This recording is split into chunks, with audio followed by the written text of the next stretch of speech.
Hi everyone, আসসালামু আলাইকুম। কেমন আছেন? অ্যাহ এত আন্দোলন কিসের ভাই দেশে?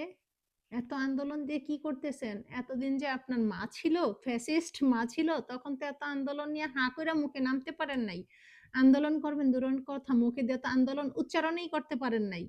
আর এখন কিনা একটু সুযোগ পাইছেন, উই পোকার মতন এমনি উঠতেছেন না, একটু উড়া বন্ধ করেন।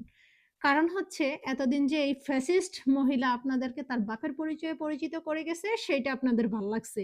আপনারা দেশকে সঠিকভাবে না পরিচালনা করতেছেন, না করতে দিচ্ছেন। আপনারা আন্দোলন নিয়ে নামেন। আজকে এইটা হইলে, কালকে ওইটা হইলে। এত আন্দোলন এতদিন কোথায় ছিল? লজ্জা লাগে না এখন?